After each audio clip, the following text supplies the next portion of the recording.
Hi, welcome to Eating Healthy, a fun and delicious look at preparing fresh greens and herbs grown locally at Second Chances Farms. My name is KaLief, and I'm excited to introduce our very special guest, Chef Jasper Singh from the Farmer and Cow in Wilmington. He's going to show us how to make a rice noodle bowl with shrimp. First, I'd like to give our thanks to the warehouse who is letting us use their amazing kitchen. And of course, all our fresh greens and herbs are grown hydroponically and locally at Second Chances Farms. Hi, Chef Jasper. Thanks so much for being with us today.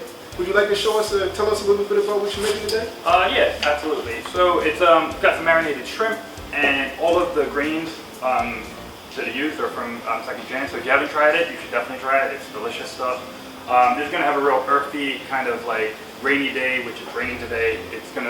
You're really going to enjoy eating something like this. And you don't have to use shrimp. You can use chicken, beef, pork, tofu. It all works exactly the same.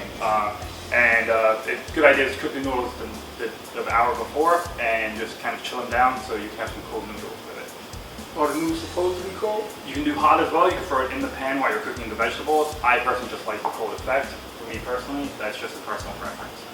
That's what we do first. We're going to cook the shrimp. Now, how much olive oil is too much olive oil?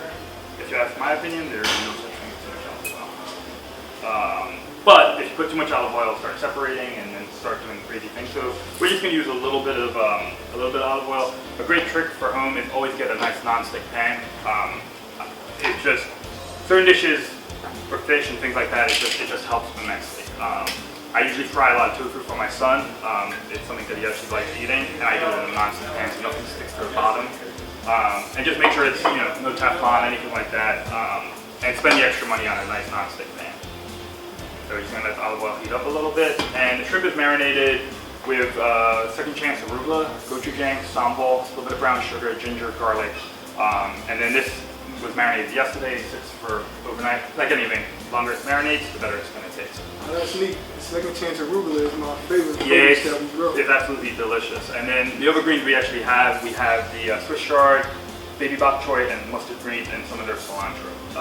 All really good stuff. So you're gonna let the pan get a little hot. How long does that usually take? It depends. Every home cook, you're gonna have the same problem. Your oven's gonna be a different temperature. Your stovetops are gonna be different. I personally cook on gas, so electric always throws me off. My in-laws have have electric. So I always have a hard time kind of planning things out. Restaurants, everything's fast, so you want the pan to get super hot. That's kind of what we're going for because we want to get like a nice char. Because of the marinade and a little bit of sugar in here, you're going to see it's actually, don't get afraid if the shrimp gets a little black because that's kind of what we're going for. We want that charred effect on it. Another great idea if you're at home and have a grill, just do it on a grill as well. It works just as good, and then you don't have as much smoke in your house and you don't have all that smell. Pork on a grill is perfect. Again, you can get really high temperatures, but this is good enough. We're going to give it another minute maybe. I have a really good question. Sure. Because farming a cow. Yes. It's a different kind of name. What inspired that name? A lot of bourbon, a lot of drinking.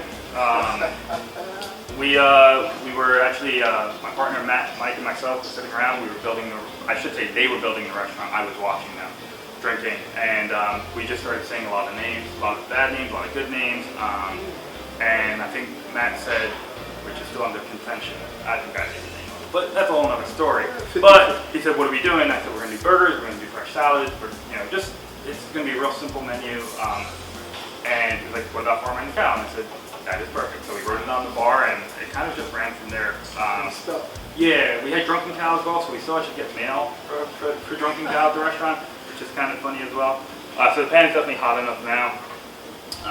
So you're basically just going to take the shrimp. I've got like these big arugula pieces that were in there. That's just for the marinade. You don't really want them. A little bit's okay. What kind of shrimp are you doing? These are just huge. They're just wild. These are 16-20 shrimp. Okay. And this dish we've done at the restaurant. The first time the Second Chance actually came to the restaurant, they dropped off so much bok choy. And I was like, well, we have to do this dish because it just made sense. And it went really well. So I'm pretty sure after this show, we'll put it back on the menu for everyone to kind of try. Okay. And you just kind of let your shrimp go, and just like a lot of cooking shows you'll watch, less is more. Don't touch it, don't move it.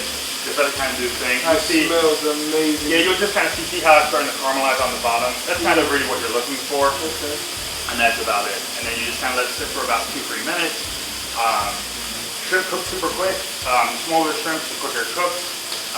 So kind of use that as a gauge.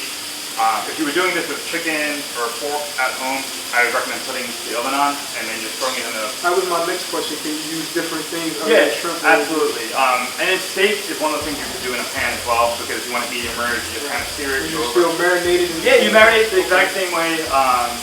You know, literally anything you like, it can be marinated. If you like eggplant, you can do the exact same marinade. You know, so if you're a vegetarian and don't really like eating meat, you can do it that way. So basically, when you start, you also start clockwise. So I started here, and I'm just going to go around, and then you see it's got like a nice little caramelization. That's beautiful. And then you're just going to kind of keep going. Oh my God, guys, this looks amazing. And then you just kind of go around. Another good idea with this dish, you can cook the shrimp ahead of time. Right. And eat it cold, actually. So, again, like I like a lot of cold and hot textures, only in summertime, because it's hot outside and you don't want to have a lot of hot stuff going through your body. And then you just let it sit for a couple minutes. And what we're going to do today, we're going to actually pull the shrimp out the side, and we're actually going to let it cool a little bit, and then we're going to do all the greens in the exact same pan, and not touch anything else. I have another non-chef question. Okay. What is a rice noodle? I've never heard of it. So it's very popular in Vietnamese culture. I'm not sure if they invented it. I wouldn't even, if you ever get a bowl of pho or anything like that, it's basically what it is. It's just a rice noodle. It's made out of rice, and then they stretch it, make dough out of it, and then it's super paper thin. It's a little tricky to cook at home. I had a hard time the first couple times I made it. I was lucky enough to grow up in New York City, and I ate a lot of Asian restaurants, so I had a lot of friends who were Asian. It has that same texture as rice? Not really. It's a noodle, so it's going to be like, think of a really thin spaghetti, and that's basically what you're going to have. And again, if you're at home and want to make this dish, you don't have to use rice noodles. Use legitimately any noodle you want to use. Any kind of stringy noodle. So don't go out and buy rigatoni, because you're not going to get the same effect. But you could use spaghetti if you wanted. Because all you're doing is chilling it and cooling it down. So the shrimp is basically done now, and we're just going to kind of put it on our plate.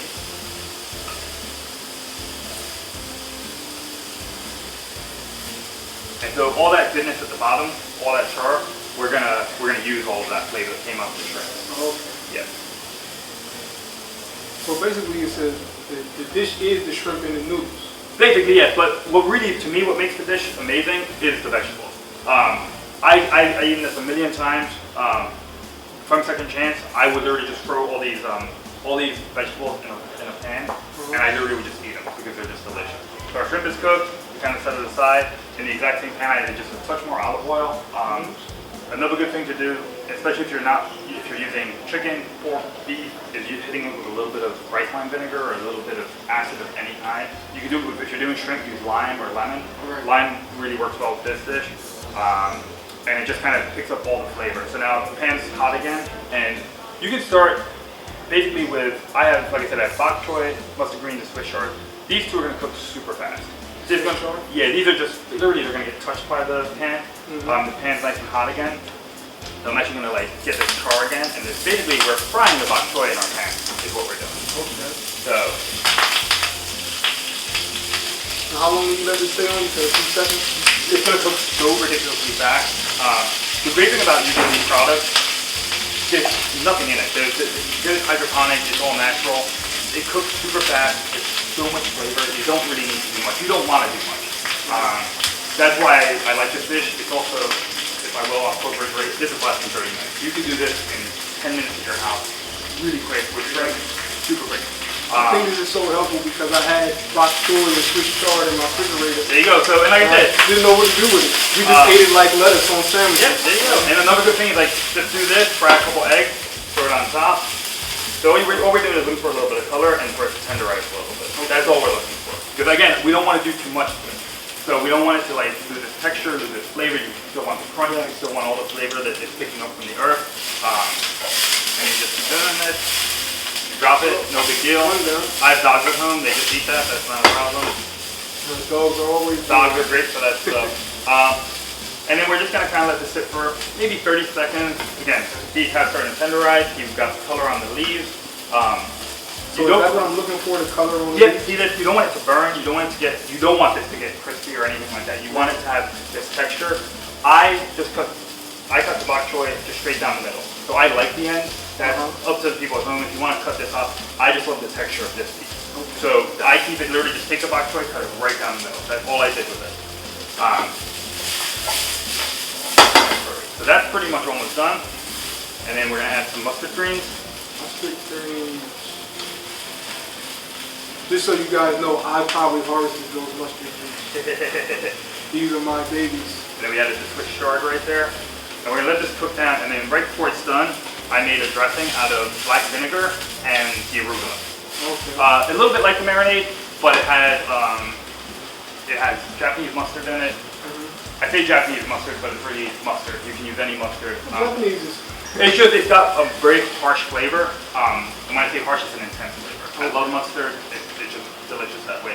So all we have in here is, so we've got this, it's actually made out of, I'll show it to the camera. So it's got this real dark, beautiful color. It actually was made with the Swiss chard and the arugula. Okay. So all I did was, I roasted a little bit of garlic and some onions, and then I put it in a blender, and then I hit it with a little bit of the black vinegar, which you can get it in, usually a farmer's market will have it.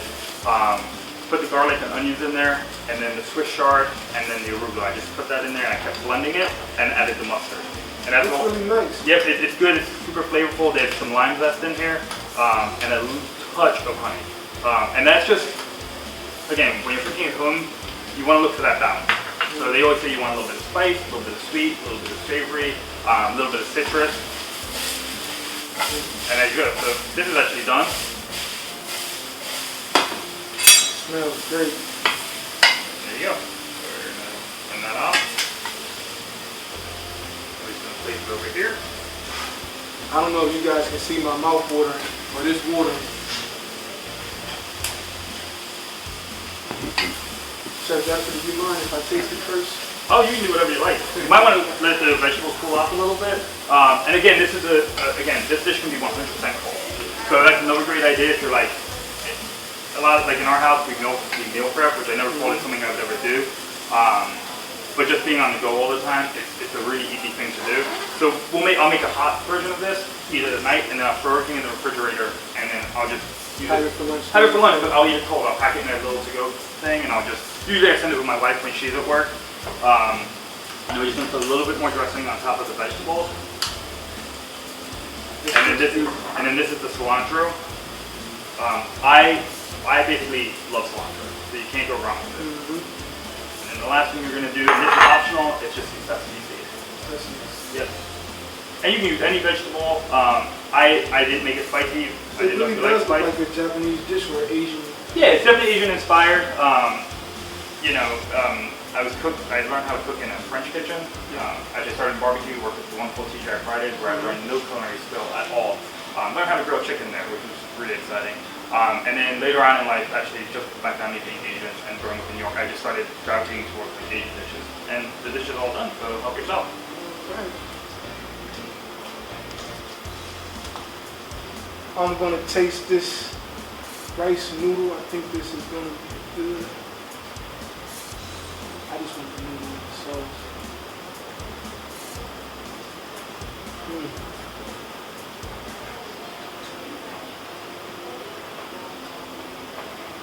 This is amazing.